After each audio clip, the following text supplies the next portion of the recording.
श्री स्वामी समर्थ अवधूत चिंतन श्री गुरुदेव दत्त तुम्हा सगळ्यांचं आपल्या चॅनलमध्ये स्वागत करते। तर आजचा विषय म्हणजे तो आहे श्री स्वामी चरित्र सारामृत या ग्रंथाचे 108 पारायण कशा पद्धतीने करावे। हे 108 पारायण करत असताना बऱ्याच लोकांना बरेचसे प्रश्न असतात आणि ते प्रश्न जे असतात त्या प्रश्नांची उत्तरं नाही मिळत आणि सेवा करून देखील मला फळ मिळत नाही अशा बऱ्याच लोकांच्या मनात शंका असतात। ते फळ का मिळत नाही ते सुद्धा आज आपण बघणार आहोत आणि पारायण करून सुद्धा जर आपल्याला त्याची फलप्राप्ती झाली नाही किंवा आपल्या मनासारखं झालं नाही तर आपलं मन कुठेतरी शंका येत असतात मनामध्ये आणि आपल्याला प्रश्न पडतो की मी कुठे चुकली किंवा काय माझं चुकलं। तर ह्या प्रश्नांची उत्तरं मिळतील। तसेच हे पारायण करत असताना किती दिवसांमध्ये आपण करायचे, 108 दिवसांमध्ये करावे किंवा कमी दिवसात केलेले चालतात का, एका दिवसाला 2 पारायण चालतात का, तसेच आपल्याला सुत्तक आलं किंवा विधी आली म्हणजे स्विटाळ आला तर जास्त दिवस गॅप होतो 13 दिवसाचा, तर आपण नव्याने सुरुवात करावी का, तसेच त्यानंतर नियम अटी काय पाळावे, परान्न घ्यावे किंवा या बऱ्याचशा प्रश्नांची उत्तरं आजच्या व्हिडिओमध्ये मिळून जातील।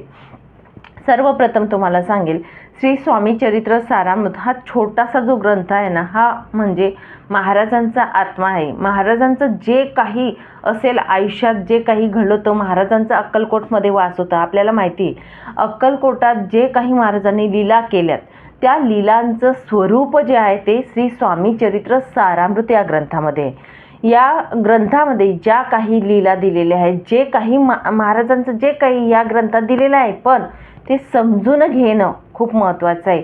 हा ग्रंथ ज्यांना कळाला त्यांना महाराज कळत असतात, म्हणून आपण या ग्रंथामध्ये जे काही लीला दिलेल्या आहेत, काही महाराजांच्या ज्या काही म्हणजे अनुभव दिलेले आहे, सुंदराबाईंबरोबर असू द्या, चोळाप्पा महाराजांबरोबर असू द्या, बाळाप्पा महाराजांचं असू द्या, स्वामीसूत असू द्या, या सगळ्या लोकांसोबत सेवेकऱ्यांसोबत जे काही घडलं त्यामधून आपण शिकायचं आहे। आपल्याला महाराज त्यामधून समजून घ्यायचं आहे। ही गोष्ट खूप महत्त्वाची आहे।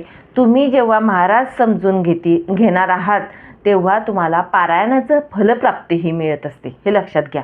बरेच लोक बोलतात की फक्त बघा आपल्याला सेवा कोणीतरी सांगत असतं की 108 पारायण करायचे म्हणजेच आपल्याला फलप्राप्ती मिळते, असं होतं तसं होतं, घराला अडचण येत आहे, नोकरीला येत आहे।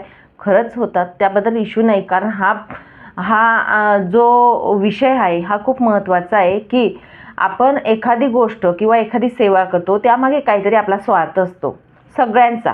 मी म्हणणार नाही, क्वचित लोक असे असतात की ते महाराजांसाठी किंवा महाराजांच्या चरणी सेवा अर्पण करतात, पण मात्र 108 पारायण जर म्हटले तर आपल्या स्वार्थासाठी आपण करत असतो। आपण संकल्प करतो आणि मग या सेवा करतो, पण सांगितलेलं कोणीतरी आहे म्हणून आपण करणं त्यापेक्षा आता सांगितलं आपलं पहिल्या दिवशी आपण संकल्प करतो त्या दिवशी सांगायचं, पण त्यानंतर तो विषय तिथेच थांबवायचा आणि आपण महाराज समजून घ्यायचं आहे। प्रत्येक पारायणामध्ये नव्याने आपण महाराज समजून घ्यायचे आहेत।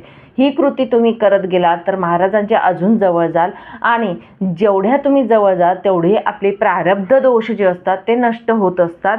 प्रारब्ध आपल्याला भोगायचे असतात, ते प्रारब्ध भोगण्यासाठी महाराजांचा हात जो असतो तो आपल्या हातात असतो। आपण त्यांचा हात धरून चालत असतो आणि आपल्याला केव्हा प्रारब्ध संपतात ते सुद्धा समजत नाही। आपले कर्मभोग जे संपतात आणि त्यानंतर आपल्याला फलप्राप्ती ही अजून जवळ येते, अजून मिळत असते आपल्याला जास्त प्रमाणात, ठीक आहे।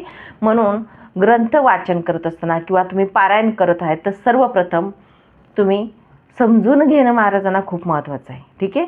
आता पुढे आपले म्हणजेच पारायण कसे करावे, काय करावे ते आपण बघूयात। तर सर्वप्रथम आपल्याला बघा श्री स्वामी चरित्र सारामृत हा जो ग्रंथ असतो, साईडला मी फोटो टाकेल इथे, तो ग्रंथ आपला स्वतःचा हवा। पारायण जेव्हा आपण करत असतो अगदी कमी किमतीत मिळतो, काही जास्त महाग मिळत नाही।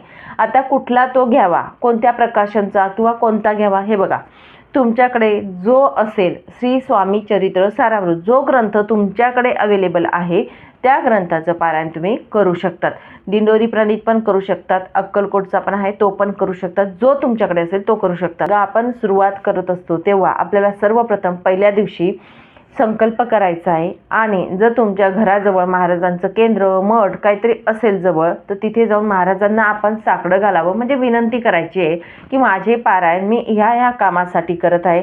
तुमच्या आयुष्यातील प्रत्येक अडचणीसाठी तुम्ही हे पारायण करू शकतात, कुठल्याही अडचणी। आता कुठल्या अडचणी तुमच्या आयुष्यात आहेत ते तुम्हाला माहिती आहे, त्यामुळे तुम्ही करू शकतात कुठल्याही अडचणीसाठी ते महाराजांना तिथे सांगावं। एक नारळ, खडीसाखर न्यायचं, एक फूल एखादी असेल तर न्या आणि महाराजांना विनवणी करावी की असं असं मी संकल्प करून एवढी पारायण हे करणार आहे, माझ्याकडून करून घ्या. ठीक आहे, त्यांना सांगायचं आहे कारण करणारे ते आहेत, आपण नाही आहेत. तर माझ्याकडून अति सहजरित्या करून घ्या. माझे भोग जे आहेत कर्मभोग ते संपवण्यासाठी मला तुमचा आशीर्वाद हवा आहे असं आपण सांगावं, तुमची साथ हवी आहे एवढं आपण सांगायचं आहे. ते पारायण करून घ्या, या अडचणीसाठी मी करत आहे, बस हे आपण सांगावं. जर मंदिर मठ नसेल तर बघा दत्त महाराजांचं असेल तुमच्या घराजवळ मंदिर, तिथे गेलात तरीही चालेल. या पद्धतीने करा. संकल्प आपण पहिल्या दिवशी आपल्या देवघरासमोर बसून करावा. संकल्प करत असताना उजव्या हातात पाणी घ्या, थोड्या अक्षता त्यामध्ये टाका, एक फूल घ्या आणि आपण तिथे आपलं नाव, गोत्राचं नाव सांगायचं आहे. आपण जिथे राहतो तिथला पत्ता म्हणजे तिथलं पण बोललं आपण, गावाचं नाव तरीसुद्धा चालतं. आणि त्यानंतर तुम्ही सांगावं की मी स्वामी सेवेकरी आहे, महाराजांची मला श्री स्वामी चरित्र सारामृत या ग्रंथाचे 108 पारायण करायचे आहेत हे आपण तिथे म्हणावं. कोणत्या कामासाठी तुम्ही करणार आहे ते सुद्धा तिथे आपल्याला सांगायचं आहे. आणि या पद्धतीने आणि आपल्याला संकल्प केल्यानंतर तुम्हाला सांगेल, संकल्प केल्यानंतर आपल्याला सुरुवात करायची त्या दिवसापासून. आता सुरुवात करत असताना आपल्याला स्वामी स्तवन जे आहे हे रोज पठण करावं का? बघा आपण संकल्पयुक्त सेवा जेव्हा करत असतो तेव्हा स्वामी स्तवन हे पठण करायचं असतं. पहिल्या दिवशी तुम्ही पठण केलं, स्वामी स्तवन हे नित्यसेवेच्या ग्रंथात आहे, तर स्वामी स्तवन एक वेळा आपण म्हणावं आणि नंतर वाचनाला सुरुवात करू शकतो. पण तुमची इच्छा असेल तर तुम्ही दररोज म्हणजे करू शकतात पठण, काही हरकत नाही. पण पहिल्या दिवशी आपल्याला करायचंच आहे. स्वामी स्तवन म्हणावं, त्यानंतर श्री स्वामी समर्थ या मंत्राचा 1 माळ जप करायचा आहे. तुम्ही 11 माळी दिवसा करत असणार, त्यानंतर केल्या चालतील, पण हा ग्रंथ पठण करायच्या आधी तुम्हाला 1 माळ तरी जप आपल्याला करायचा आहे. त्यानंतर जेव्हाही आपण सुरुवात करणार आहोत म्हणजे पहिल्या दिवशी त्या दिवशी कुलदेवतेचा आपल्याला नमस्कार करायचा. कुलदेवता आपल्या देवघरात आहेत त्यांना, आणि त्यांचा आशीर्वाद आपण घ्यायचा आहे हे लक्षात ठेवा आणि आपल्या वाचनाला सुरुवात करायची. आता यासाठी पाठ मांडणी वगैरे करायची का ताई? हे बघा, तुमचं घर मोठं असेल, तुमच्या देवघरामध्ये जागा असेल तर पाठ मांडा, अवश्य मांडा. कलश वगैरे स्थापन करू, तिथे आपण ग्रंथ ठेवावा, महाराजांची मूर्ती, फोटो ठेवू शकतात, या पद्धतीने कलश मांडू शकतात आणि पाठ मांडू शकतो. पण आपल्या घरात जागा नाही किंवा मला शक्य नाही पाठ मांडून करणं, तर बघा तुम्ही देवघरासमोर बसून दिवा प्रज्वलित करा, तेलाचा, तुपाचा, जो तुम्हाला शक्य होईल तो. धूप दीप म्हणजे अगरबत्ती वगैरे लावायचे आहेत आपण आणि तिथे पठण करायचे आहेत. आसन घ्या आपलं आणि त्या पद्धतीने सुरुवात करा तरीसुद्धा चालेल, या पद्धतीने करा. आणि पाठ मांडला तरीही चालेल. आसन आपलं एकच असावं. वेळ आपला एक असला तर अतिउत्तम. तुमचा वेळ बघा, जो साध्य होईल त्यावेळी बसलं तर चालेल. दुपारी 12 ते 12:30 वाचन बंद ठेवावं, अन्यथा तुम्ही केव्हाही पठण करू शकतात, काही हरकत नाही. तर या पद्धतीने तुम्ही वाचन करावं. आता बघा, एका दिवसामध्ये आता बरेच लोक बोलतात की 108 दिवसांमध्ये 108 पारायण करायची का ताई, किंवा मग कमी दिवसांमध्ये मी जास्त करू शकते का? तर बघा, 108 दिवसांमध्ये 108 पारायण केले तर अतिउत्तम. ठीक आहे, अतिउत्तम. जेवढं आपण व्यवस्थित समजून घेऊ तो ग्रंथ तेवढं महत्त्वाचं आहे. पण तुम्हाला जर एवढा दिवस तुम्हाला शक्य नाही आहे, एवढे दिवस मी किंवा नियम पाळले जाणार नाही किंवा बऱ्याचशा अडचणी येत असतात, तर नाही शक्यताही, तर तुम्ही एका दिवसाला 2 यथाशक्ती तुम्ही संकल्प करत असताना तसं म्हणावं. 108 दिवसात 108 करत आहेत तसं सांगावं. किंवा तुम्हाला जर दिवस बोलायचे नाही तर यथाशक्ती यथाकाली यथाशक्ती म्हणावं आणि संकल्पामध्ये सांगावं की मी 108 पारायण करणार आहे.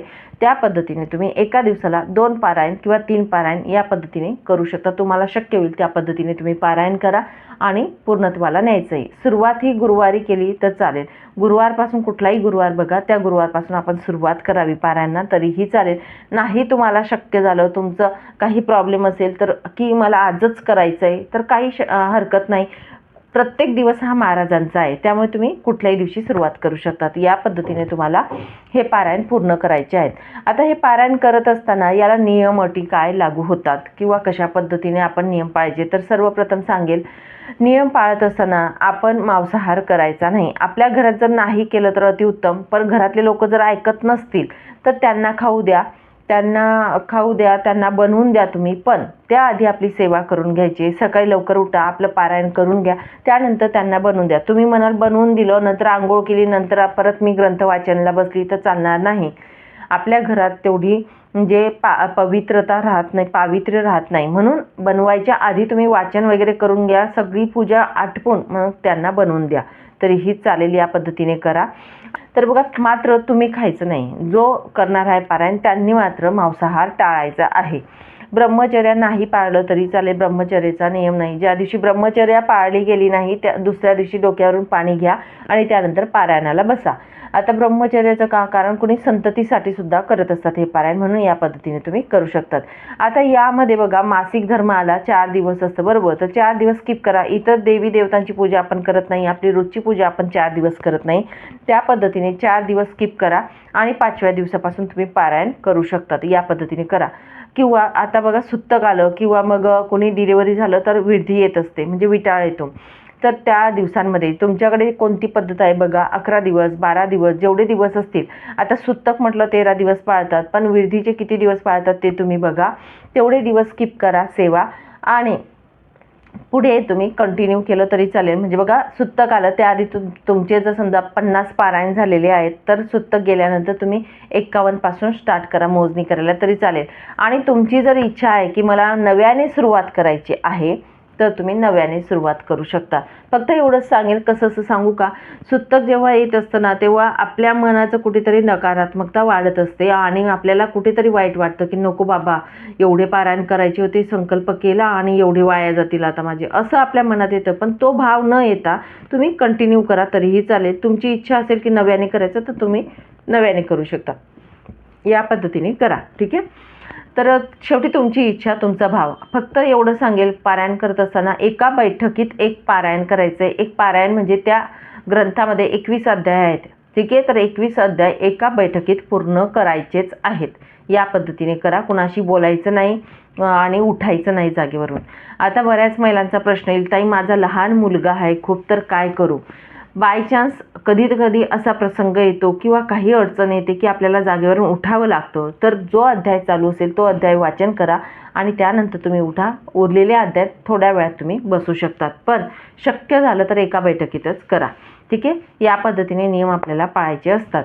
आता यामध्ये परान्न वगैरे घेऊ नये, कुणाचं घरचं खाऊ नये. आपली केलेली सेवा अशीच्या अशी तुम्हाला ठेवायची असेल तर कुणाच्या घरचं आपण खाऊ नये, परान्न घेऊ नये, कुणाच्या घरी जाऊ नये, गावी जायचं टाळायचा प्रयत्न करा, बाहेर जायचा किंवा ज्या दिवशी तुम्ही गेले त्या दिवशी पारायण करायचं नाही. या पद्धतीने तुम्ही करू शकतात. तो कोणाची वाईट चिंतू नका. या पद्धतीने आपल्याला मन चांगलं ठेवून आपल्याला हे पारायण करायचे असतं. त्याचं उद्यापन वगैरे कसं करावं तर बघा, तुमचे पारायण झाल्यानंतर तुम्हाला शक्य झालं सुवासिनींना तुम्ही बोलू शकता, त्यांची ओटी भरू शकता, म्हणजेच काय अन्नदान आपण करू शकतो. साधं आणि सोपं उद्यापन आहे या 108 पारायणांचं. तुमची इच्छा असेल त्या पद्धतीने तुम्ही अन्नदान करू शकतात. स्त्रियांना बोलून त्यांची ओटी भरू शकतात, त्यांना जेवायला सांगू शकतात, मुलांना सांगू शकतात. नाही शक्य झालं तर केंद्रांमध्ये तुम्ही अन्नदान करू शकतात. या पद्धतीने करा. किंवा गोरगरीब लोक असतील त्यांना तुम्ही अन्नदान करा, वडापाव घेऊन द्या, केळ द्या.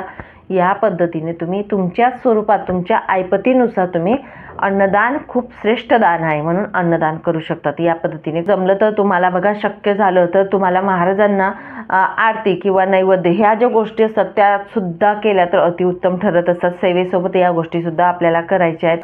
आणि सेवा ही गुपित ठेवा, कुणाला न सांगता आपण सेवा करायची आहे. गुपित आपल्यापर्यंत राहू द्या. देव आणि आपण म्हणजे आपले महाराज आणि आपण आपल्यातच ही सेवा ठेवायचा प्रयत्न करा. तुमची सेवा पूर्ण होते तोपर्यंत कुणालाच सांगू नका. सेवा पूर्ण झाल्यावर तुम्हाला अनुभव काय येतो ते तुम्ही सांगू शकतात, पण जोपर्यंत तुमची सेवा होत नाही तोपर्यंत कुणालाही सांगू नका.